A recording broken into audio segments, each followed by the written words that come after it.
जो कंपनी पाकिस्तान में बिजनेस कर रही है और रोजगार के मौके पैदा कर रही है उसे निशाना बनाया जा रहा है। फास्ट फूड वगैरह की उन पर हमले हो रहे हैं। शेखुपुरा में रिपोर्ट हुआ कि एक जो वर्कर था वहां वो मारा गया। इस हवाले से हुकूमत कोई इकदाम करेगी, लॉ को इन्फोर्स किया जाएगा या नहीं किया जाएगा? फूड आउटलेट पर हमला करने वालों के खिलाफ रियासत एक्शन में आ गई।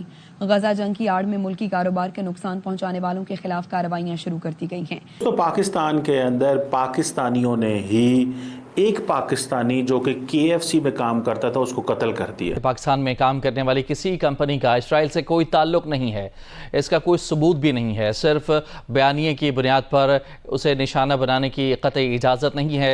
एहतजाज के दौरान आप KFC, डोमिनोज, किसी और आउटलेट को जाकर आप उसको तोड़ते हैं, आप उसको जलाते हैं। अभी तक गज़वा हिंद में पड़े हुए, हम अभी तक इसी में लगे हुए कि हमने इजराइल को तबाह कर देना है। इजराइल को तबाह कर देना है कैसे? कि आप अपनी ही कंट्री में KFC को तोड़ देंगे, अपनी ही कंट्री में पिज्जा हट जला देंगे, अपनी ही कंट्री में लोगों की गाड़ियां, लोगों के कारोबार जो है वो तबाह कर देंगे। उससे इजराइल को क्या फर्क पड़ रहा है? वैसे मुझे समझ नहीं आ रही। पाकिस्तान का इसराइल के साथ कोई ट्रेड एग्रीमेंट नहीं हो सकता। बदकिस्मती है कि जो कंपनी पाकिस्तान में बिजनेस कर रही है और रोजगार के मौके पैदा कर रही है उसे निशाना बनाया जा रहा है। रावलपिंडी में गैर मुल्की रेस्टोरेंट पर हमला करने वाले 4 मुल्जिमान की शनाख्त हो गई। पुलिस के मुताबिक गैर मुल्की रेस्टोरेंट पर हमला करने वाले 2 मुल्जिमान को गिरफ्तार कर लिया गया। मजीद 2 की गिरफ्तारी के लिए छापे मारे जा रहे हैं। नमस्ते दोस्तों, एलियन भारत को सब्सक्राइब करें। दोस्तों, पाकिस्तान अब रहने लायक बिल्कुल भी नहीं बचा हुआ, क्योंकि वहाँ पे कट्टरपंथ सोच वाले व्यक्ति का काफ़ी हद तक कब्जा हो गया है। वहाँ के मौलाना ले लीजिए या फिर वहाँ के कट्टरपंथ सोच वाले व्यक्ति को ले लीजिए, वो सारे अब एक हो चुके हैं। और बांग्लादेश में भी सेम चीज़ है। जब से वहाँ पे सेना ने तख्ता पलट किया है और मोहम्मद यूनिस का सरकार आया है, तब से वहाँ पे कट्टरपंथ ने एक समझिए तो नया आयाम लिखना शुरू कर दिया है। वहाँ पे KFC का अभी मामला ज़्यादा चल रहा है। KFC हो गया, डोमिनोज हो गया या फिर बाटा हो गया, वहाँ पे समझिए तो ज़बरदस्त तोड़फोड़, आगजनी और वहाँ पे जो काम करने वाले कर्मचारी स्टाफ है उस पर ज़्यादा हमला हो रहा है। यहाँ तक कि मार भी दिया जा रहा है बहुतों को। तो ये उनको ये नहीं पता कि वो सोच रहे हैं कि हम इजराइल को एक तरह से और अमेरिका को समझिए तो पनिश कर रहे हैं। इसलिए कि यहाँ पे जो फ्रेंचाइज बनी होती है वो यहीं के लोगों ने खरीदी होती हैं, वो यहीं के लोगों का वो पैसा लगा होता है और वो पैसा हमारे ही लोगों के पास जा रहा होता है। हमारे ही लोग जो बेरोजगार हैं उनको जॉब्स मिली होती हैं। और उसके बाद इन तमाम चीजों को तोड़ के जला कर आप जो है करते ये हैं कि आप ये बताते हैं कि इससे इजराइल को बड़ा कोई फर्क पड़ रहा है। इजराइल को तो एक ढेले का फर्क नहीं पड़ रहा। उसको पता ही नहीं लग रहा कि पाकिस्तान में यहाँ पे जो बावले रहते हैं वो इजराइल के नाम पर अपने ही लोगों की जो कह लीजिए जो उनके सामान है या जो उनकी चीजें हैं उसको जलाए दे रहे हैं। और उसके बाद समझ ये रहे हैं कि जी इजराइल को उन्होंने बड़ा डरा लिया। कैसे कैसे इजराइल कर सकता है कि जी उसने हमास में या उसने फलस्तीन में इस तरीके से अटैक कर दिया, वो कर दिया, लेकिन हमास के ऊपर कोई नहीं बोल रहा, हमास के ऊपर कोई आवाज नहीं निकल रही। पाकिस्तान के कॉन्स्टिट्यूशन आर्टिकल 9 में सिक्योरिटी ऑफ ए पर्सन जो है वो लिखी हुई है। फंडामेंटल राइट्स पाकिस्तान के अंदर लिखे हुए हैं। क्या इस मुल्क के अंदर फंडामेंटल राइट्स कोई नहीं है? ये जो कानून में हमने लिखा हुआ है आर्टिकल 9 के अंदर कि पाकिस्तानी को प्रोटेक्ट करेगी हुकूमत, क्या ये सिर्फ इसलिए लिख दिया गया है कि ये किताब बनाने के लिए लिख दिया गया है, या कि ये वाकई ही किसी जगह काम आएगा? हुकूमत कहती है जी हम मिनरल्स कॉन्फ्रेंस करा रहे हैं, हम बाहर से इन्वेस्टर लेके आ रहे हैं। ओ भाई, ये जो मल्टीनेशनल्स हैं इनका क्या करना है? ये किन लोगों के हाथों में आप लोग इस मुल्क की बागदौड़ देना चाहते हैं?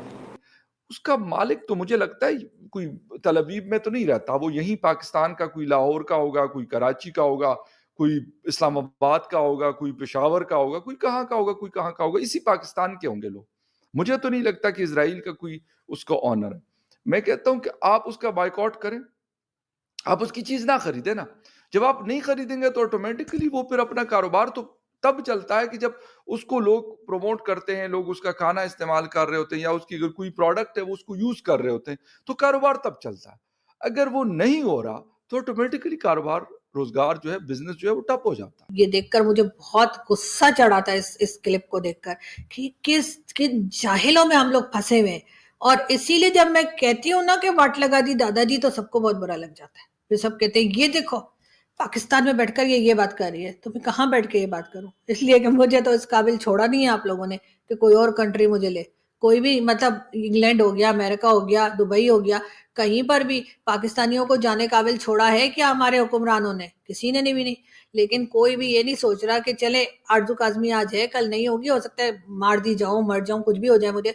लेकिन बाकी सारे लोग जो यहाँ पे 26 करोड़ की आबादी रहती है, कुछ तो उनका एहसास कर लीजिए, कुछ तो शर्म कर लीजिए।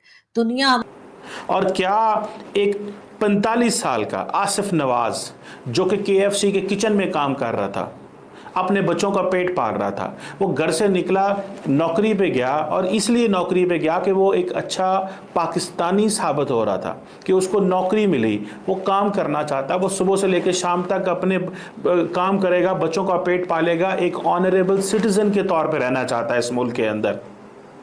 लेकिन कुछ गुंडे आते हैं, कुछ लोग आते हैं जो मजहब के नाम पे उसको कत्ल कर देते हैं कि तुम KFC में काम करते हो, और KFC क्योंकि अमेरिका से आई है। हमारे ऊपर हंस रही है, दुनिया हमारा मजाक बना रही है, लेकिन हमारे लोगों को कोई एहसास नहीं है। बल्कि अगर कोई उनका उस तरफ इशारा करे कि ये चीज हमारे गलत हो रही है, उल्टा उसी को ट्रोल करना शुरू कर देते हैं, उसी के खिलाफ बोलना शुरू कर देते हैं, और ऐसी ऐसी वाहियात बातें लिखते हैं जाकर ट्विटर के ऊपर और सोशल मीडिया पर, कि मैं सोचती हूँ कि ये किस खानदान के लोग हैं, किस नस्ल के लोग हैं। इनके अंदर कोई शर्म गैरत कुछ नहीं बचा।